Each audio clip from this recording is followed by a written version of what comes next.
When I get an RFP or have a conversation with a client and they're telling me like, hey, this is the problem I need to solve for, this is what I need to understand, I approach that as this is them asking me, Frank, like, how would you solve this? Like, what would you do to help us solve this problem? And it's my job to not only present that solution, but to really believe in it. Like, I think that you have to have conviction. You have to know, like, this is actually what I believe is the best thing to do. Hi, everybody. Welcome to Dig Inspiration. I'm really excited because I recently was able to sit down with Amir Jimmel, who is Associate Director, Insights and Analytics at Brilla. And when we are thinking about who I'm going to talk to about that episode here at Dig, there is no better person than the one and only Frank Serpico, who has been the long-term senior consultative partner to Amir. I think he's one of our EVPs here at Dig. And so I am just thrilled to get to spend some time with you today, Frank. Awesome. This is cool. I've never done one of these, so it's fun. I think Here this we will be a go. good conversation, super easy. And yes, I've been working with Mir for many years. So yeah. Awesome. Yeah, great guy. And God, he has so many lessons that he shared, right, Frank? So the conversation, one of the things he talked about was that really strategic segmentation project. Yeah. There were so many lessons that were built into that story. And, one of the things that I picked up on was just the idea of really facing pushback Yeah. and really early on in the initiative. And that's really tricky when you're trying to advocate for something that is new and a change for the organization. So I'd love for you to just kind of reflect on that. Like, when a client is hesitant about a new direction, what really helps build alignment and trust to move forward? Yeah. Honestly, at the end of the day, I think it comes down to conviction without overconfidence or without Mm. being arrogant. Right. And so Mhm. like when I get an RFP or whatever, a brief, whatever it is, or have a conversation with a client and they're telling me like, hey, this is the problem I need to solve for, this is what I need to understand, I approach that as this is them asking me, Frank, like, how would you solve this? Like, what would you do to help us solve this problem?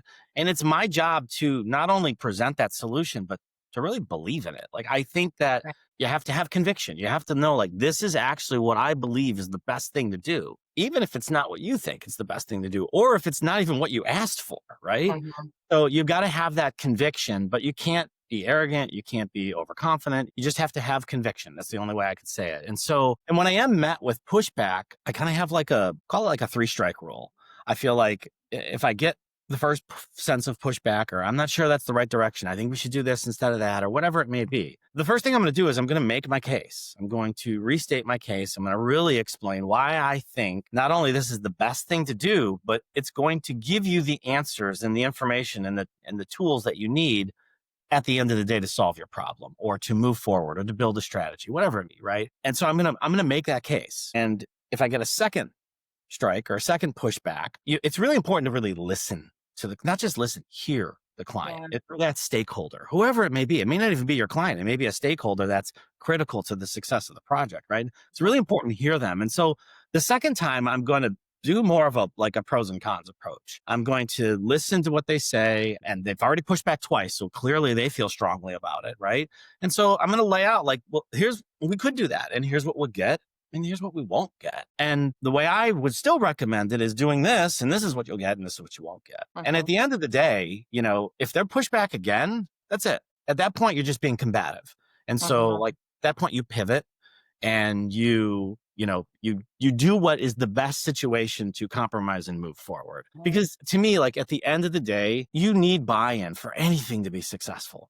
And when you've got big, important studies like segmentations and you've got stakeholders across the organization, I'm a really big fan of like big, meaty kickoff calls and getting everybody together, especially the people who have like pet projects or initiatives that they just won't let go of. And you know that it's going to be a roadblock. You don't want to face those things. You don't want those things coming up at the end.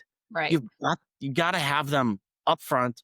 You got to put it all on the table. You got to lay it all out there, and you have to move forward together with consensus. Like you have to, and importantly, especially for those stakeholders who are like strong-headed and like they have an agenda and you have to work that in, like you have to allow them to see the fingerprints of their influence throughout the process. Even if you still do what you want to do or what you think is the best, like you have to allow that to come through, because even like for this Barilla example, we got a lot of pushback on some things up front. And those people who pushed back, we ended up not doing what they wanted to do. But at the end, they were some of our best advocates. Right. because we had the conversation, we hashed it out, right? We we aired it all out, we made a decision, and we moved forward together. Yeah. So I think that's balance.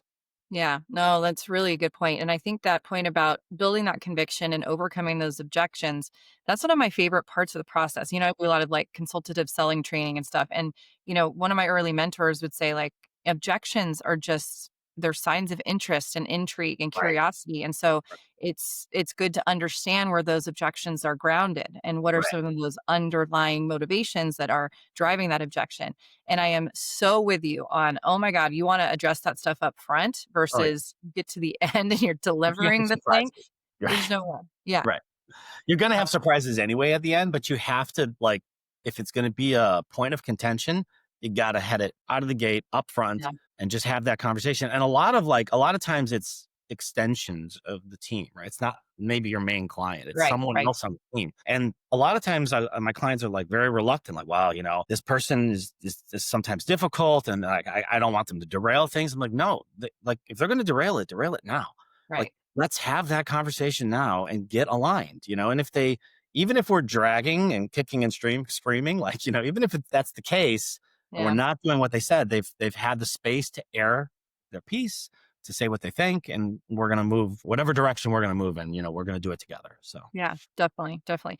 Well, and he told the story of segmentations, and as I was thinking about this conversation, mm, Frank, I was like, I wonder how many segmentations Frank has done in his career. so many. Definitely dozens, but did we get to 100 yet? I don't know. I don't know. We'll And see. But it's over on. he's done a lot. He's done a lot of segmentation work. And man, has segmentation evolved, right? I think about starting my career and how we did it back then and how we would, produce the booklets and like print all the slides of Oh, yeah. these segments. Fine. And then obviously a lot has changed beyond just the delivery. But talk to me about that. What have you seen evolve? Like what really is critical nowadays? And what are some of the novel ways that we're approaching segmentations? Yeah, I mean, so 100% segmentations. I've been doing it for like most of my career, over 100, I would say for sure. I honestly don't think segmentation is rocket science. Like, it's not that complicated, right? And in fact, you or I today, we could go to ChatGPT and we could describe a category and describe some dynamics that are happening in the category and ask it to generate 5 segments or 6 segments or 7 segments. And you know what? It's probably going to do a pretty damn good job of like saying, like, these are probably the groups of people that exist out there. That's actually not really what matters. Like, yeah, I think actually ChatGPT could do a pretty good job of saying these are probably the segments that exist out there. And a good segmentation, honestly, like the best segmentations, they feel intuitive, they feel familiar. Like, you really shouldn't have a situation where you're like, oh boy, I really never would have thought this segment would have arose. Like, That's a really good either, point. either you didn't know your category well enough, you didn't do your homework up front, you didn't explore, you didn't do enough qualitative, or you biased your instrument some way by like having too much on a certain topic area that influenced the scheme, right? So Mhm. it really should feel familiar and it should feel intuitive. And the segments themselves, they matter. Of course they matter, but they kind of don't matter. What really matters is how you activate them, understanding, linking them to other information, right? Understanding not only their size from like a population standpoint, but understanding their size from an opportunity, from a dollar standpoint, right? Mhm. It's understanding how your brand portfolio aligns with these segments, right? What they think about them, the nuances of those segments. And importantly, it's about bringing those segments to life in a way and socializing them within the organization that inspires action and inspires movement, right? And to do that in a data based approach as opposed to a speculation based approach. So in a lot of ways, I think segmentation hasn't changed a ton. Like, at its core, we still need data, but what has changed is the sources of information. Well, gone are the days of a 45-minute survey where you're asking people tons and tons of questions, and like, consumers don't have that kind of bandwidth. And by the way, you get crappy data when you do that. And so you Yeah. have to break it into pieces and you have to stitch together multiple sources. You have to understand not only their attitudes, but their behaviors, because you can't target an attitude, but you can create a campaign off of an attitude, but you need the Mhm. behaviors. You need that actual linkage to, get in front of them and meet them where they are and all that good stuff. And so I still think segmentation is still about activation and socialization. That's where the magic happens out of segmentation, is when you get people together And I still think that's best done in person and getting people together in a room and for a half a day and locking them in and all that good stuff. And I think AI has unlocked what has really changed is like AI has unlocked ways that we can connect with segments that we never could do before. You can build segment profiles and you can train a large language model to be that segment and understand that segment with all the context and nuances. And then you can query that segment. You can ask it questions, just like if you were to recruit somebody and do some focus groups. It's kind of Yeah. this, it's just another great tool that I think today is different. But at its core, I feel like the core essence of segmentation is about inspiring action and inspiring activation. And if you're not doing that, it kind of doesn't matter what you've done. All the rest of it is kind of doesn't matter. Yeah, I wish we could tell the tales of our favorite segmentations and our least favorite segmentations, but um, my favorite segmentation was from my days that I supported Heinz. This is before there was Kraft Heinz; it was just Heinz in Pittsburgh. And in fact, Kathleen Call was my client on this Right. segmentation, who's a SVP here at Dig. I just remember it was a fun category, but the part that really was memorable to me was at the rollout and co-naming, like collaborating with her full stakeholder team on what to call the segments to bring them to life. And then when you hear those segment names being talked about in just everyday conversations on the client side, it's just like, yes, you understand that person, you understand that human being you're trying to market and innovate for. So I just think some of those are so rewarding, right? I still remember those names. 100%. If you aren't building that intimate relationship with the primary target segment or segments, whatever they may be, like you're not doing your job because the data you collect, the information, the profiles, they're just the tip of the iceberg. Like you Yeah, have to do thought experiments. You have to project. You have to say, right. okay, now that I know this about this segment, like what do I think they would think about that? And so that's the only way you do that is with great socialization and great engagement and humanizing them and Yeah. bringing the team on board. Yeah. Again, the stakeholders up front, having those beefs, getting them out of the way so that at the back end, everybody can align and embrace it. Well, good lessons learned across those 100 plus segmentations. We won't date ourselves. But another thing Amir talked about, and honestly, Frank, every one of my guests has brought up something related to Gen Z. And you and Mm, I, Gen Z kids, well, yeah, we on the daily understand that they have a BS meter, that can sense, 100%. inauthenticity a mile away. So they have a lot of expectations of brands in terms of delivering credibility and authenticity. Mhm. What have you seen across how you've been consulting clients? Like, what are some ways that brands can communicate credibility and that authenticity in a way that passes the sniff test for this generation? Gen Zs are so important and they are so different in their buying behavior and how they engage and all the rest of that. And so I think 100% like authenticity is the key there, right? But like, what does that mean? What does authenticity mean? I think it's realness, it's transparency, it's not being perfect or presenting this perfect situation. Like they just see through that. Can I say bullshit? I don't know. I just said I think bullshit. I was gonna say bullshit earlier, and now we've said it three times. So yeah, they can smell bullshit. They could smell it a mile away, right? And the other thing about Gen Zs is they kind of came of age in the culture creator world Oh, where individuality like can have an impact, mhm. right? The way a person, an individual thinks and what they believe and how they communicate. Like there's platforms to now spread that and engage with that and influencers, they really matter. That leads Gen Zs, it empowers them, in my opinion, to be individuals, to think for themselves and to not worry what other people say, but to really just like, I don't like this brand or I do like this brand. And here's why. And they feel empowered to share that and to be vocal about it and to speak with other people. And so there's a whole network effect that sort of happens there, I feel like, with Gen Zs. And so, yeah, I think it's to win and to be there. I still think you need to meet Gen Zs where they are. You can't make them find you, right? Mhm. You got to understand like how they engage and the moments that they engage with your brand and the intricacies and the nuances, because that's what matters most to a Gen Z is those do you get me? Because if you don't get me, I'm not committed to you. You know what I mean? Yeah, I absolutely agree. And the other thing that Amir talked about was this idea of brand loyalty. And a lot of our loyalty to brands is formed in early usage in a household. I think he used the term like, brand loyalty being built at the dinner table. Do you think that's going to be true with Gen Z and as they continue to evolve? Like, I don't know if my daughter's going to use the same brand of toothpaste that I use or that she grows up using. There's just such a proliferation of choice and so much influence Right. by social dynamics. So I'm just curious. So how do you think brand loyalty will it evolve? So I think the answer is maybe yes and yes to your two questions. I think it is different today, but I also think that there is some loyalty that's still, especially for food brands, there is loyalty that's still built at the table. And Yeah. whatever the table means today, it's not always a family table. It's, standing at the island before you go to a sporting game or whatever it is. Like it's whatever your family dynamic is.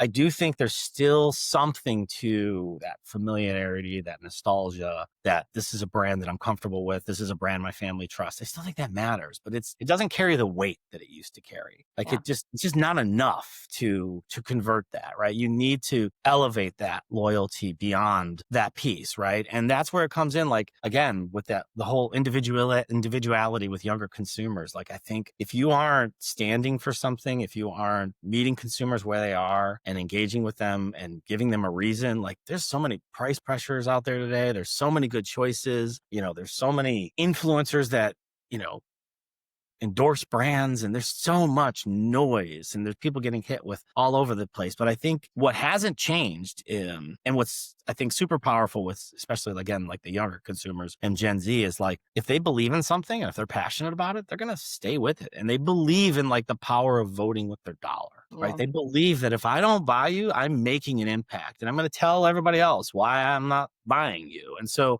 Yeah. there's this sense of impact that really influences brand loyalty. And so I do think like it takes both. It takes the sort of exposure and a little bit of that familiarity, but it takes being relevant, staying meeting consumers where they are today, not just when they were little and all that sort of stuff, What you said about the family table really kind of resonated with me because my family table has changed so much even this school year. It's like we used to sit down as a family more nights, like the majority of the nights of the week. And now I cannot between sports and Mhm. this and that. Like I barely see them, honestly, after school and before bedtime.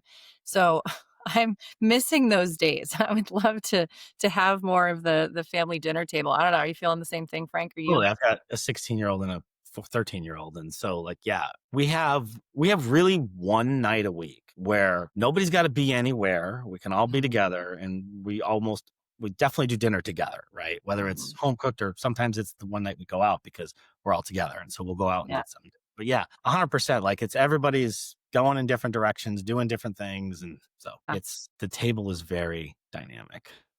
Yeah, yeah, and so and then if I turn that to my, like, consumer part of my life, then what I need from brands, it changes, and they need to, kinda I need different brands for different situations, like, when I do get Oh, that 1 or 2 nights a week where I do get to prepare I love to cook, so, like, when I get to actually prepare it, I have relationships with the broth brands that I purchase because I love to roast a chicken with this, you know what I mean? Like, and that yeah. means Yeah. something to me, and I associate that, like, family connection with those brands totally with you. Sometimes we get that treat of going out. And so, what's the restaurant we're going to choose and Right. what does that mean for us as a family? It's like really interesting to think about how that has changed. And especially as my kids, same ages as yours. And so they kind of want to go to, I don't know if, or is Urbane Cafe a thing in Chicago area? It's really big on No, the West Coast. no big deal. But that's Ella's thing. And so now it's like, okay, are we going to pick Ella's favorite for tonight or are we going to go, Right. B-dubs, which is Buffalo Wild Wings for AJ, right? So anyway, it's just funny to think about how my association with brands is changing as my kids mature as well. 100%. Yeah. I mean, I see it in my girls, the way they engage with brands. They still are influenced by what we have exposed them to and what we Mhm. consider good and all the rest of that. They're like, oh, like I only buy this brand of whatever. You know what I mean? Because I don't like that one. But they're also like their own individuality is really coming through. And sometimes it's like, yeah, I don't really like that anymore. And I like this instead. It's like, okay, cool. Right. Whatever it Yeah. is. Yeah. And then it'll be something different next week. 100. So with that, Frank, thank you for taking time out of your very busy workday and just your very busy life to chat. It was such a great conversation with Amir. Thank you again for inviting him to the podcast. You were the one to make that intro, so really do appreciate that. And great episode. And thank you for your time and wisdom today. Awesome. This was fun. Let's do it again. Yeah.